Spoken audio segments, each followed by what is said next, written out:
Que Union Sacrée, c'est une coquille et ça théâtre. Plus de 500 partis politiques? Non, c'est ça théâtre. Au Cameroun, à l'époque, lui seul, à l'IDPS, a rempli le stade Douana. Plein claqué. Qui je pense que vous mettez la caméra dans bino. Alors, Union Sacrée aujourd'hui. Union Sacrée aujourd'hui. Oh, donc, comment on a pas beaucoup de pistes. Donc, comment on a pas kabiliste. C'est faux! Union sacrée, il faut que le bélango union salité, union y a ventre. Aujourd'hui, tout le monde ici a démissionné. Donc il faut d'abord poser beaucoup de questions. Ozolobake non, naza sous pression. Sous pression, moi ils allaient qui nini. Oh yoza sous pression. On a compliqué dans mon canabis. Yoza sous pression, moi ils nini. Parce que ce qu'on a dit sous pression, il faut que bengana. Parce que objectif finalement, ba kota ki na mboka na biso, ils avaient que ba bengana ba M23. Biso tozana Congo ba bengi République démocratique du Congo. Une Rwandaise, je m'excuse, azoya pour que asala audit na Congo. C'est-à-dire quoi? Dans le cadre de la communauté internationale, l'OIF, il faut siko koyeba, est-ce que Azasper, est-ce que Azanani, azoya conditionner biso? Oui. Bien sûr, parce que ils appellent une organisation au pays congomani, bazali, bakenda kapo audit, na ba pays mosus. Ceux qui azap membre, ya ba ONG wana, c'est tout à fait normal. Mandat, vous allez voir un Congo nouveau, un Congo fort, un Congo puissant et prospère, un Congo qui va parler de l'Afrique à travers le monde entier.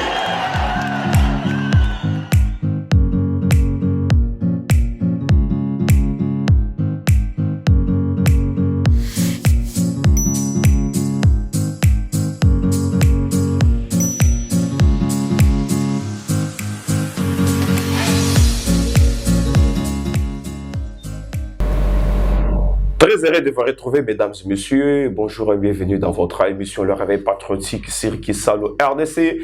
Chaque fois, tout ça, la capo, la copie sabino information de Maïmatali, politique, na katiambo kanabiso, ko le bela bar sujet, oyo, ezali vraiment ko dominer sur la scène politique, ndenge na outi, ko loba awa, mais aussi ko le bela Congo démocratique, ko le bela économie, ko le bela tourisme, makambu ezali vraiment kili oyo.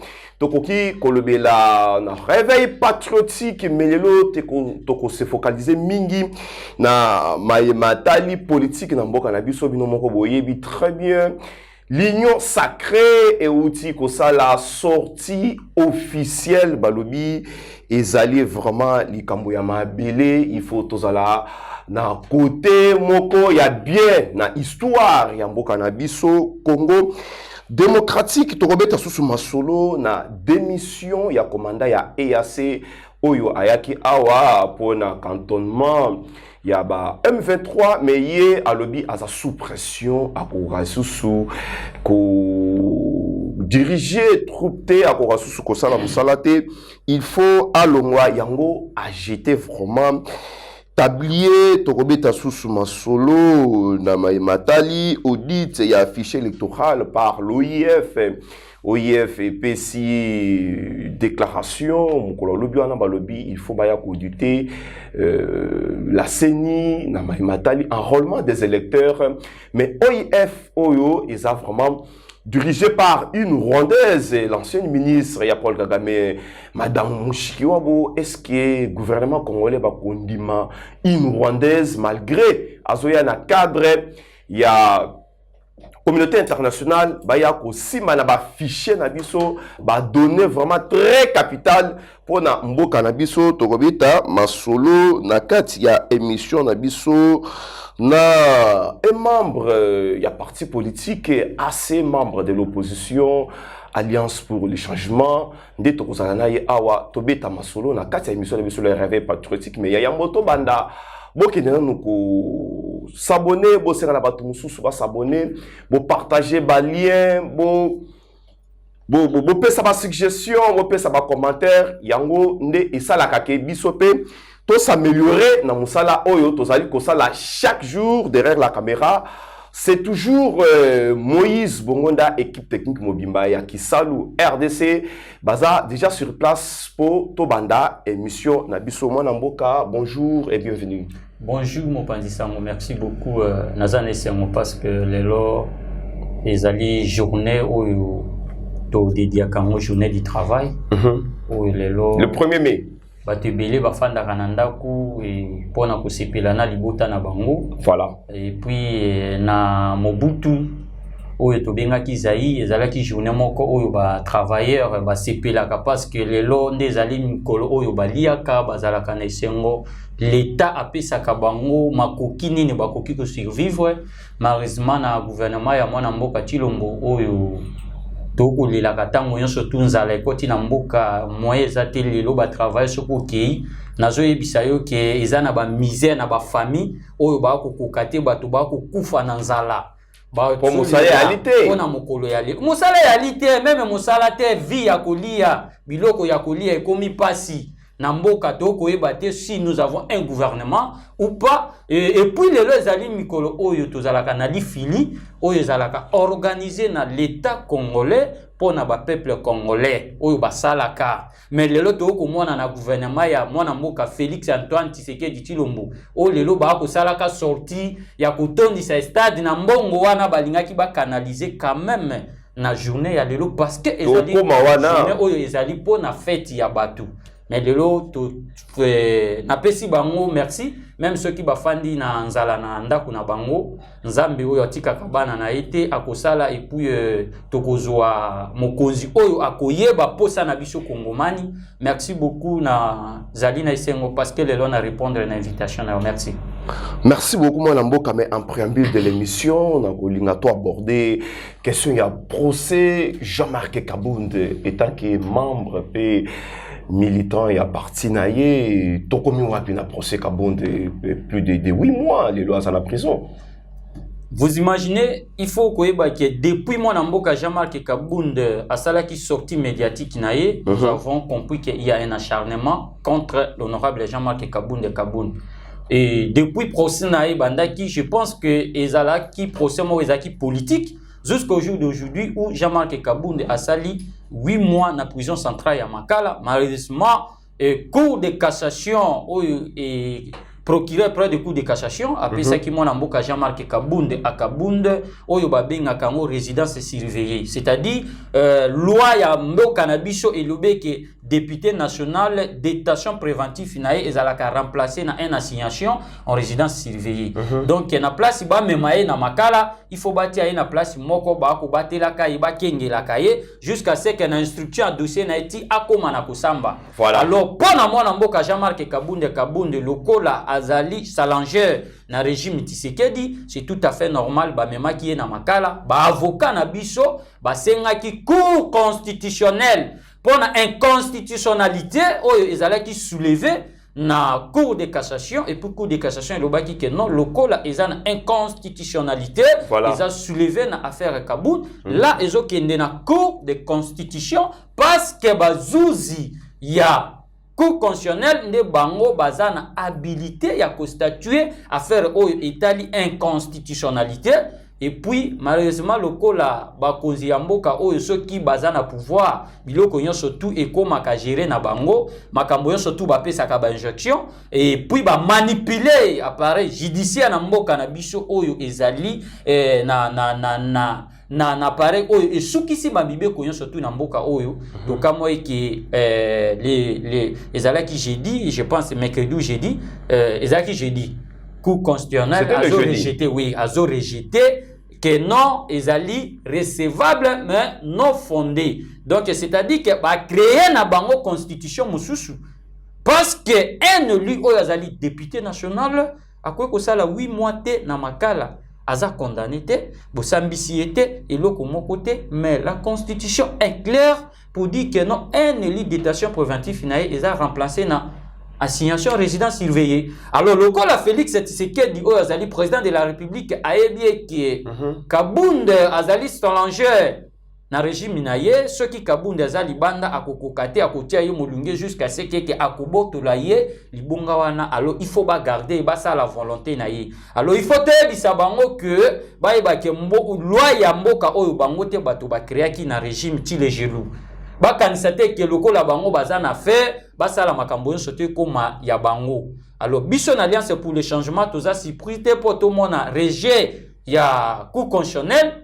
Toza déterminé et puis toko soutenir mon amboka Jean-Marc Kabund à Kabund même ceux qui ba la volonté na bango ba yeba et que Kabund akozala libanda un jour Kabund akozala libanda Kabund akomene combat oyo jusqu'à ce que peuple congolais bazo croire na ye bazo souffler de vie lokola lelo ezala ki journée du travail boye bakolia bakosepela elongo moko na mwana mboka Jean-Marc Kabund bana yon surtout alliance pour le changement parti cher ya mwana mboka Jean-Marc Kabund place nyonso bazala déterminé et puis ba tellement parce que régime yati les gelou ezana chemin ya ko inscrire mwana mboka Jean-Marc Kabund à Kabund na processus électoral oyo oh binomo ko partager na bango bilan lelo na oki critique en aucun cas Jean-Marc Kabund ça qui vice-président président de l'Assemblée nationale. Justement, Jean-Marc Kabund fut premier vice-président de l'Assemblée nationale. Là, c'est reconnu par l'État. Parce qu'aujourd'hui, non,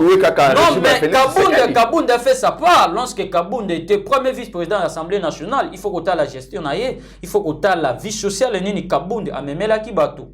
Et tant que Kabund a quitté l'affaire et a Tshisekedi parce qu'il a vite compris que vision oyo biso ba IDPS itobundela ki eza ya mote ndeko Félix Antoine Tshisekedi azana chemin ya retour oyo Kongomani babundela ki c'est tout à fait normal pour un enfant politique qui a Etienne Tshisekedi il faut acquitter parce que il ne peut pas consommer oyo babengi anti-valeur il ne peut pas consommer oyo biso ba Kongomani tobundela ki yango pour que tout soit véritable état de droit tant au moment qu'ils a bafoué c'est tout à fait normal il a craché la porte et puis abimi naï. Merci beaucoup moi Mboka grâce en tout cas on prend la question de l'union sacrée ndenge na outi ko annoncer awanaba internaute na biso l'union sacrée ça est sorti officielle nangamba opposition to ki ba critiquer belé mais union sacrée balobi ezali les kamouya mabele il faut tozala vraiment du bon côté de l'histoire ya mboka na biso c'est-à-dire bino ba yibosali banda ya union sacrée bozali ko bonisa République démocratique du Congo. Je pense que l'union sacrée c'est une coquille vide eza théâtre. Plus de 500 partis politiques? Non, c'est eza théâtre. Plus de 500 partis politiques. Beaucoup de leaders. Vous avez Jean-Pierre Bemba. Non, vous avez Vital Kamerhe. Justement, vous avez bien parlé. Plus de 500 partis politiques. Mais oui, et puis, maintenant qu'il y a la place dans le stade de Marty. Où Kabund à l'époque, lui seul, à l'IDPS, a rempli le stade Douana. Plein claqué. Yozalaki, je pense que vous mettez la caméra Nabino. Vous avez vu Kabund lui seul. Mais aujourd'hui, plus de 500 partis politiques. Mais ça montre qu'ils ont coquille vide. Parce que ceux qui basala qui makasi, si l'IDPS aujourd'hui croit qu'il peut donner deuxième mandat au président Tshisekedi. L'union sacrée par l'IDPS. Ne devait même. Non. Vous savez, parle de l'union sacrée. Oui, j'arrive là. Il devait d'abord organiser et même pour donner deuxième mandat au président Tshisekedi. Voilà. On ne peut pas s'améliorer avec des démoboutistes et des kabylistes. Aujourd'hui, ils sont devenus plus pires. Tshisekedi, c'est que les gens qui sont fait le combat dans ce pays, les gens qui se battent de corps et âme dans ce pays. Mais en politique, les alliances se font et se défont. Est-ce que ça peut faire avec qui? Aujourd'hui, vous êtes dans l'opposition, ça bascule. Non, mais je te dis, est-ce qu'on peut faire avec qui? On peut faire avec qui? Où Etienne Tshisekedi perd son âme, il disait... Avec tout celui qui aime son pays, par exemple. Non, mais je te dis, j'arrive. Lorsque Etienne Tshisekedi perd son âme, Etienne, je dis bien Etienne, il disait qu'une fois que l'IDP se trouve au pouvoir, beaucoup moins na parti malette, parti mike wana surtout ko disparaître. Que mon amboka Jean-Marc Kabund à Kabund azala séparé na Félix Antoine Tshisekedi. Parce qu'il a vu qu'il y a un plan tiché autour de Félix Tshisekedi. Où nous puissions créer des partis mallettes. Le plan consiste à quoi? Il y kanisi que union sacrée wana ozomona wana vision bato wana tuna bango vision na bango ezani to pesa chef de l'état deuxième mandat. Vous voyez que les gens qui ne réfléchissent même pas. Il faut dire quand même que vision non yo kana yebisa yo balinga ki baloba quand même vision na biso ezaka to longo la peuple congolais na misère. Mais Charles, le peuple congolais na nzala. Tozwa nini? Tozwa biloko oyo ba ko lobaka 16 milliards.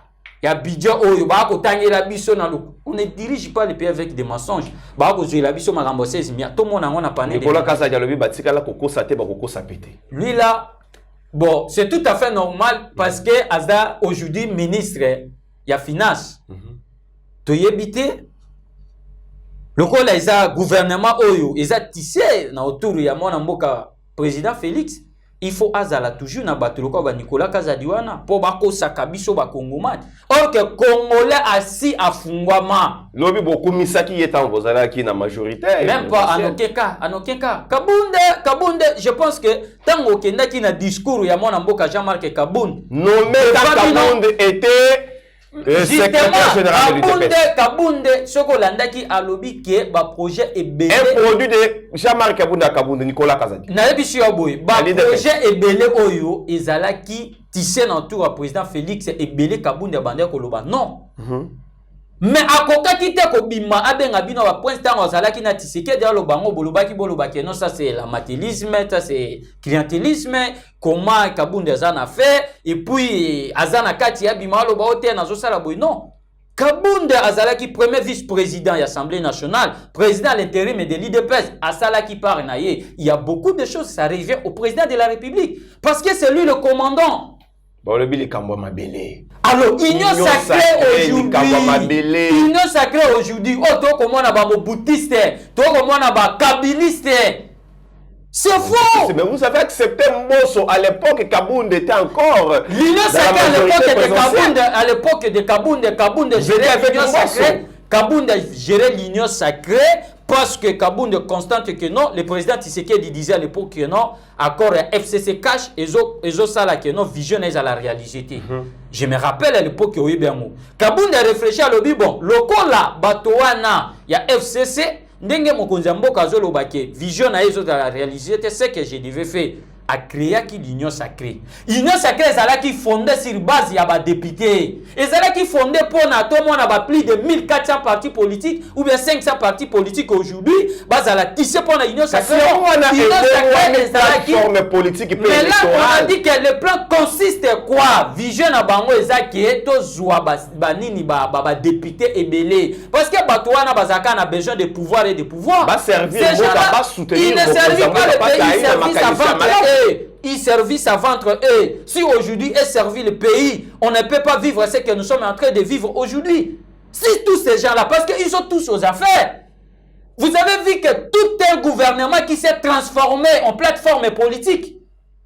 Vous imaginez? C'est un fait privé.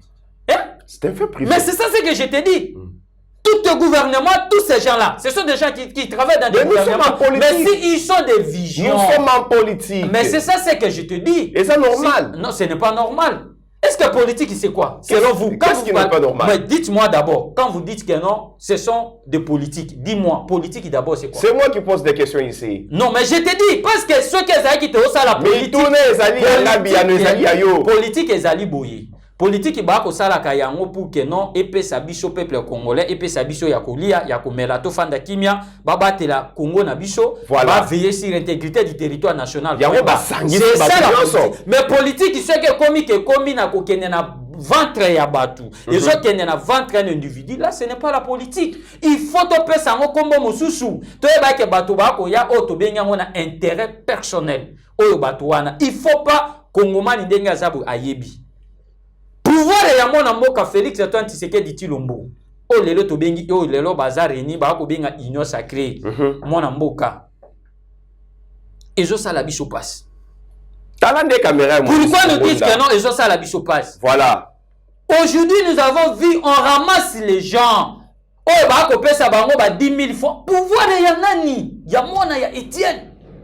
O Etienne Tshisekedi ya il pèse ton AFDC. Bato babanda ki koya na ndenge na bango. Bato bango moko bazoya na ndenge na bango. Vous avez des preuves. Kabound a rempli ses martyrs.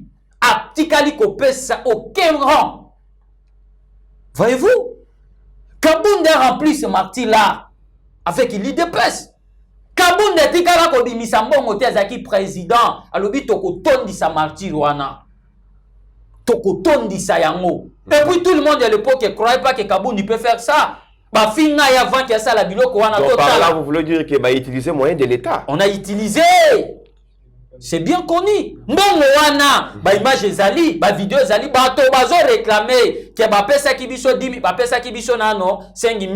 Ceux qui te commis awa to silisi, ba ko bakisela biso 5 000. C'est peut-être un parti politique. Chaque parti. Mais écoute-moi d'abord, un parti politique c'est un affaire privée. C'est un établissement au bato basala kate et l'autre côté bakozwa mbongo wana wapi.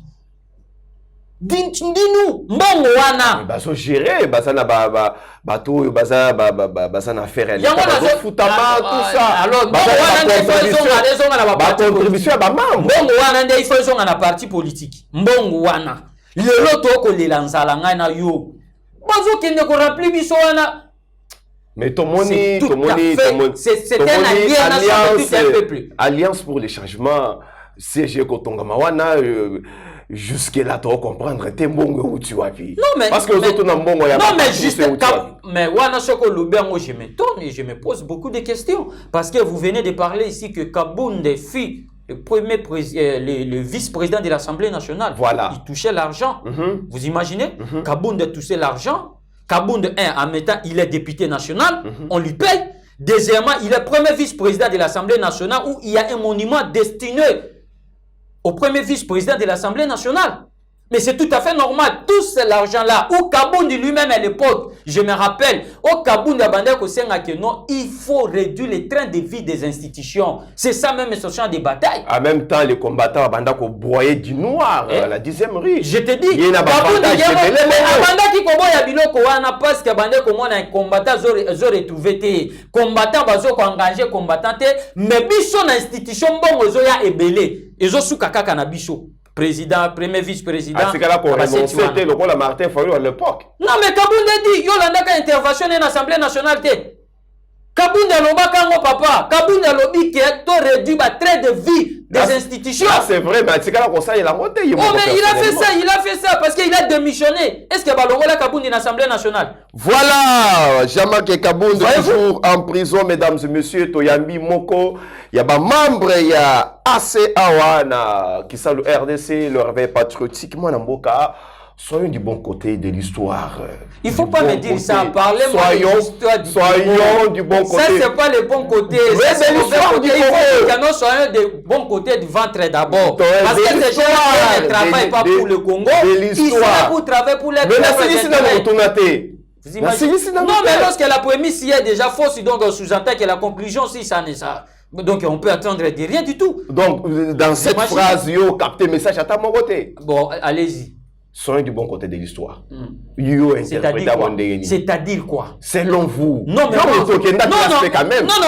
moi, je ne fis même pas. Naza parti à Union Sacrée. Quand on va koloba, soyez du bon côté de l'histoire. Quelle histoire est écrite? Yambo Canabiso. Comment l'histoire ni nous sur le temps que Bounagan est entre les mains? Quelle histoire que vous voulez écrire? Vous parlez de l'histoire même tant que les gens sont en train de souffrir, affamés. Il faut, vous savez, il y a des histoires où quand vous parlez, quand vous disiez ça, ça fait très mal, ça énerve. Parce que si vous dites que non, soyez de bon côté de l'histoire.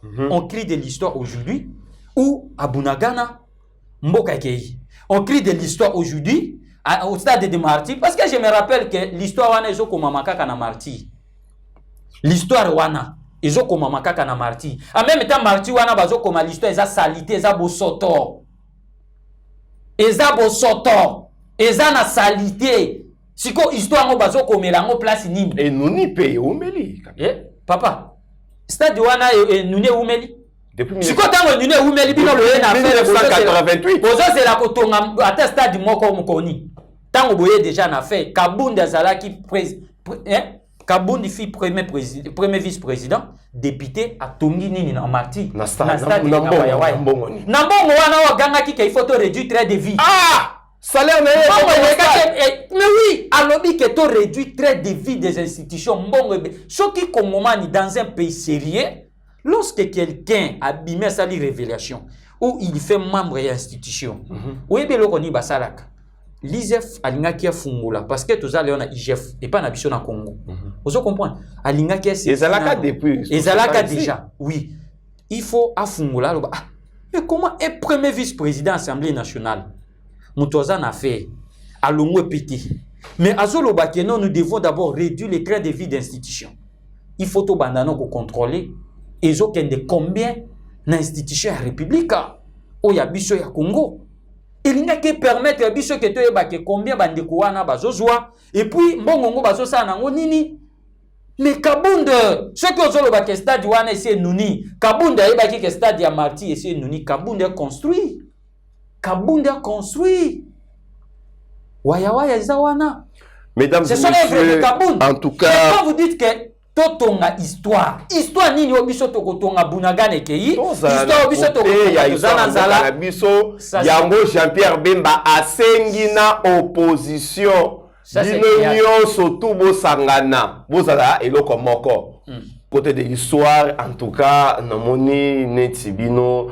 Ce qui bozobo ya appel, il y a union sacrée pour la Jean-Pierre Bemba, c'est-à-dire na opposition il faut qu'on sangana tous là ensemble pour ma belé et kendete to ko bundisama. Ya ngomoni bande ko na biso ya union sacrée basangi 500 partis politiques ben bino boko lo bala ke côté histoire Bunagana et Kei mais tellement ko aborder question Bunagana.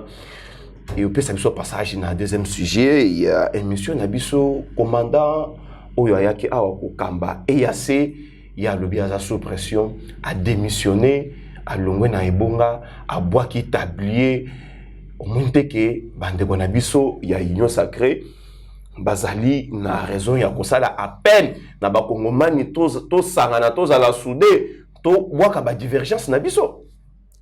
Non, mais tant aux Olobaki, Oyo Azalaki Kokamba, ba Oyo, Tokende Kobenga Bango pour une intervention. Dans le cadre de la communauté internationale. Et puis a démissionné. À lobby, Aza sous pression. Il y a pas konzinaye. Donc c'est-à-dire quoi? Nous devons analyser ça. Et puis Kolokaye a quel plus loin. À lobby que parce que accord Oyo Tosinyaki Ezo Zala respecté te. Alobaki boui tango ya kotaki voilà discours na ya alobaki ke naza prêt ya kokufa pour que paix nini na ezonga avant que ngana longwa awa voilà ici ça dit que je vais nourrir ici na kokufa awa jusqu'à ce que paix ezonga na est même la personne aujourd'hui tout le monde ici a démissionné donc il faut d'abord poser beaucoup de questions ozolobaki non naza sous pression ezalaki nini. Oh, yoza sous pression. Yoza sous pression. Sous pression, parce que ce qu'on a sous pression, il faut qu'on bengana. Parce que objectif, il kota ki na mboka na biso, ils allaient que ba bengana ba M23. Mon cher ami, en relation internationale, tous les pays que nous voyons ici, nos amis, tous les pays que vous voyez ici, Brazzaville, Angola, Ouganda, Burundi, Tanzanie, tout ça, mon frère. En relation internationale, ce ne sont pas de nos amis. Ezalaka makambo ba intérêt ezalaka lié. Voilà. Ceux qui ba moni que intérêt na bango eza respectueux te. Ba ko attaquer yo. Ba to wana ndenge ba ye wana ba ye pona intérêt na bango. Il faut qu'on ngomane aye ba yango. Kozala na EAC na Est na mboka na biso elingi ko lakisa te ke ba lingi biso baza bandeko na biso non. Baye wana pona intérêt. Ce qui intérêt na bango ezalaki respecté te bako yate. Vous imaginez? Mais aussi le temps que biso na Congo, nous avons une armée, tozana tous les services et le koni ne ko sala te que to mettre ba moyens surtout na service na biso. Mbongo wana, babiloko wana to tielaki EAC pour baya na mboka oyo. Ce qui to sonja ki ke to somba ba arme. To latisa ba soda na biso. Voilà. Et mon amboka. To tia ba service de renseignement na biso na condition. To tia déjà na biso na ba condition énorme. Est-ce que to ko ça la recours? Parce qu'aujourd'hui nous parlons de Bunagana, nous parlons que non M23 mon cher. Mais c'est les journalistes. Vous devez d'abord parler avec les Congomans. Il y a un groupe bato moko groupe moko boye baye bazo attaquer un pays local à Congo soutenu par le Rwanda, pas un groupe. C'est le Rwanda qui nous agresse. Est-ce que Rwanda a déclaré officiellement que non, j'ai fait la guerre au Congo? Mais il n'y a pas longtemps, M. Paul Kagame Azalaki. Qu'est-ce que Kagame dit? Est-ce que Kagame dit Azalaki Libanda Mboka Naye a fait cette déclaration moi Mboka pour dire que Tozo Bunde la Mabele na. Non mais je te dis, est-ce que Kagame a déclaré? Il y a une union sacrée baye ko recadrer par la voix de Natuni Yoboye. Quand vous parlez de Kagame a parlé, Kagame c'est un président de la République. Mais quand l'Union sacrée va répondre, nous avons un président de la République, autant au Kagame soit aux danses, il y a la Congo. Mais que faire notre président? Le gouvernement de la République va répondre à qui est? Il faut envoyer ou bien l'Union sacrée pour dire que non, non, nous avons président de la République. Même si lui ne parle pas, il y a un porte-parole du président de la République. Peuvent aussi répondre Kagame. Mais quand nous voyons silence et pas na mokonzi na biso ya mboka, Kagame aujourd'hui quand il parle azoza audace wana pona koloba eloko wana. Mais gouvernement il attend ce qui est Kagame za makasi. Il va répondre lisusu. Na tuni yoboye. Ce qui est Kagame za makasi. S'il croit qu'il est tout puissant, qui nous déclare la guerre. Parce que Zoloba Loba Kaka Zoloba Loba qui nous déclare la guerre officiellement. Quand est-ce que Babylone comment on Loba Kaka pona kusala bu? Abatami na sima M23. Abatami te aya officiellement aloba que oui, sur ça najo déclaré guerre pour na retirer pour zo senga mabele. Chiko mabele ngoko senga ngo il faut ya sima ya groupe armé. Ozo mona te ke mutozo banga biso. Mais tant aussi ko zo comprendre que bateau na zo banga bango yo bazana ilo côté. Il faut abandonner ko sala ba propos wana. Soki aza mobali, si Kagame croit aujourd'hui que Mabele wana Isaiah yi qui nous déclare la guerre. Qui nous déclare la guerre officiellement. Que s'il sait na moni que Congo loka bazo linga que nazo Mabele na ngai te, maintenant siko nazo déclarer guerre contre la République démocratique du Congo. C'est par là qu'il va comprendre que aujourd'hui Makambo Mabele va sakana na ngote. Aujourd'hui Makambo ya Mabele. On montre que l'union sacrée va s'en raison pour nous remettre les Kambo ya Mabele. Wana zeko yebisanga Makambo union sacrée. Il faut que le belango union salité, union ya ventre. C'est parce que vous êtes dans l'opposition. Non, ce n'est pas un problème de l'opposition. Mais vous savez que Kabound de Mabele comme non mais moi je vous dis ceci. Voilà. Kabound à l'époque où Kabound fut coordonnateur de l'union sacrée. Parce que ça, c'était reconnu. Est-ce que vous avez vu que Kabound autour de lui, il avait ici des partis politiques? Là, c'était l'union sacrée sans soubassement. Est-ce que vous avez vu ça, Kabound parlait que non, il faut que bimisa l'union sacrée, tous les partis politiques, tous à la réunion pour la Colombie, la haute, l'union sacrée. Non! Kabound savait que ces gens-là, quand ils viennent, là, ils ont consisté comme Moko Ndikunangai. Oyo, Bakulu Bakakawana. Topesa Mokonzi Mboka deuxième mandat. Est-ce que vous êtes venu seulement pour élire le président Félix?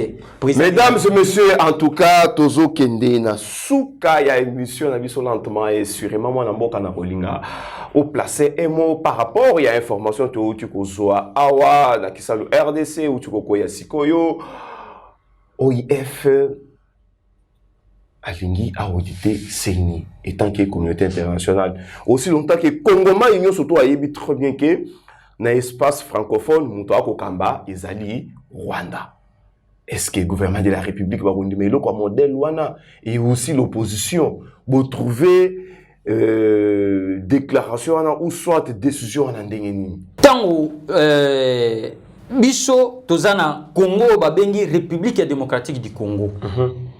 Tant que lobaka ono entre guillemets un Rwandais aya po asala audit une Rwandaise, je m'excuse, azoya pour que asala audit na Congo.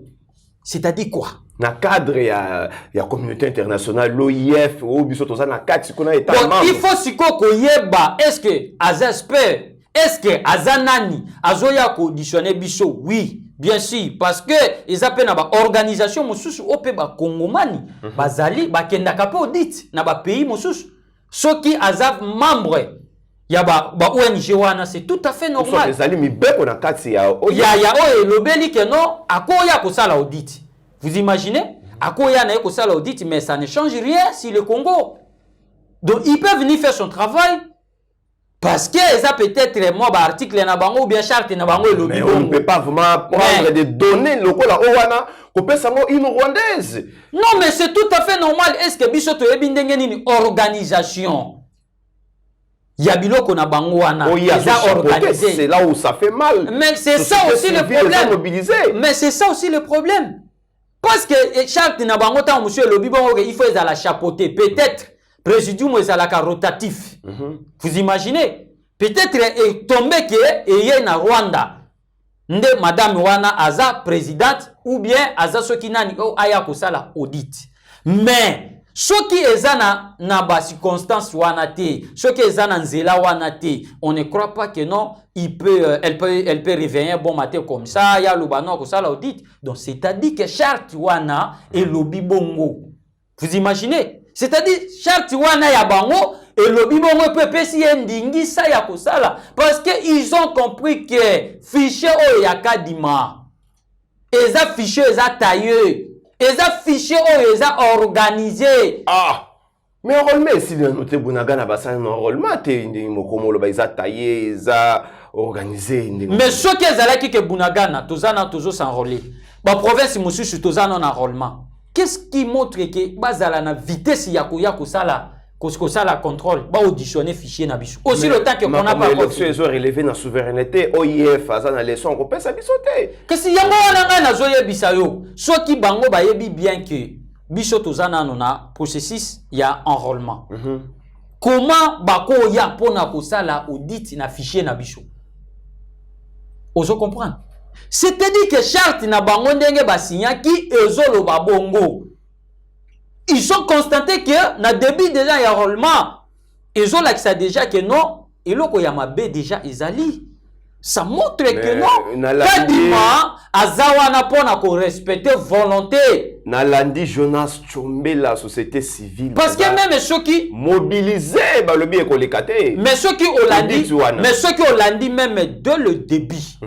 Il y a enrôlement, il y a mon amboka kadima. Je m'excuse.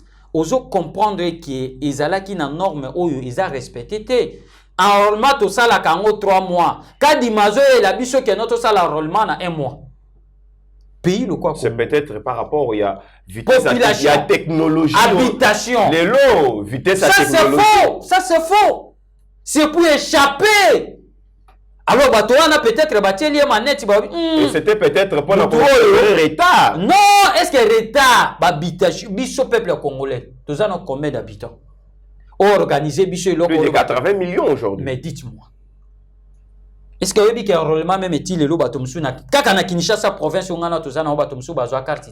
Moi, dans Boka grâce en tout cas, to comme na souka émission mais j'ai une question à vous poser. Et puis on répondre en au petit mot de la fin. Otali caméra et Moïse Bongonda. Kota la présidium. Ya union sacrée. Na ingelo ba ya la muka po présidium koto ya la muka ezaka susute. Présidium ya union sacrée. Lelo ataba misi Jean-Marc Kabund akatisi na opposition. Est-ce que ceux qui toquent na élection beaucoup ka vraiment union sacrée? Toko battre bango avec Kabund. Par quel moyen? Quand la population tozana bango. Est-ce que vous savez que Batouana Bakenda qui na prison en organisme pardon na stade de Mati. C'est ça tout le monde là qui va voter pour le président Félix. Vous avez un bilan? Nous avons un bilan. Un discours? Nous avons un discours. Kaboun a un discours à présenter. Kaboun a un bilan. Lorsqu'il fit député national. Ngamuto nazo ebisayo. Soki que bazo mona eke bakopé sa deuxième mandat na président Félix na présidium wana union sacrée. Basa la volonté na bango, loko bazo manipuler justice. Bazo pesa ba injonction na justice. Ba quitter Kabund. Kabund abima place wana to kende na élection. Na kozonga ko yebisa yo. Justice a Kabund pas trayé. C'est ngabino ba preuve boloba. Quelle preuve que vous cherchez des épreuves sont là. Oh boloba ka ombo. Épreuve ezali videti mangaloba ki nini que moi c'est le président. Moi c'est le président de la République, le président c'est moi. Videti mangabande ko lobelani. C'était l'argent. Oyo zoyebisa mutu wana ke pesa ngai kobanga eloko te. Ngai nazali président président c'est moi. Si vous prévenir ni bozo luka ke Kabundi ape Sabino. Quand Kabundi disait de ça. Et mot de la fin.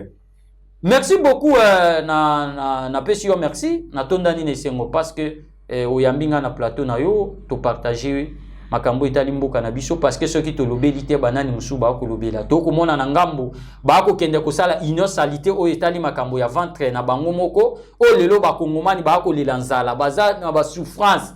Mais lelo ba ko kende ko reni na stade de martyr peuple congolais ezana mutuka ka moko o boko pese confiance c'est mon amboka Jean-Marc Kabundi Kabundi et nous sommes convaincus que boza derrière lui même place ezana makala toko lobay que mon amboka président Félix Ayebeke Kabundi azali challenger na régime na c'est pourquoi akubanga yi et puis na koyebi sabino que soki Kabundi abimi mois de juin et mois de juillet, toujours rempli martyr ou a sorti officielle, il y a Alliance pour le changement. Namonamboka Jean-Marc Kabundi Kabundi, nous sommes en train de travailler là-dessus pour la sortie officielle. Il y a Alliance pour le changement. Nous serons invités ces jours-là. Vous serez invités. Bokoya na ba caméra na bino parce que Kabundi ko balu ce stade wana pour que ala ki sa ba kongomani ala ki sa monde entier que ezana candidat kaka moko oyo akopesa suri ya peuple congolais oyo akozongi parce que mo panzi sango nazo ebisa yo lelo ceux qui mutu nyonso yo ki kaka ke Kabundi président de la République bango moko bakozongi sa ba bien nyonso à l'état. Parce que c'est bien Kabundi. C'était le même discours avec l'UDPS. Nous sommes malheureusement à la fin de notre émission. Non, mais c'est justement parce que nous avons compris que la personne, il nous a trahis. Il a trahi tout un peuple. Il a trahi le combat. Mesdames et messieurs, nous sommes arrivés presque à la fin de l'émission. Et Sili derrière la caméra, c'était toujours Moïse Bongonda, les super caméramens, les super monteurs en même temps. Donc, il est tout pour Kisalo RDC, sans oublier Refis Diako, mais pourquoi pas Tonton Bems, je vais de l'autre côté, le DG Moura. Donc, Kisalo RDC, tout ça vraiment au grand complet, ça équipe à Makassi, Soko Lobby, bas même interview à genoux, bah vraiment interview, binomoko, boyebi très bien Moussala Tozali, Kosala chaque jour pour nous couper Sabino information. Restez toujours branchés sur cette chaîne, Bokotikala, Kozala, jamais dessus. Merci.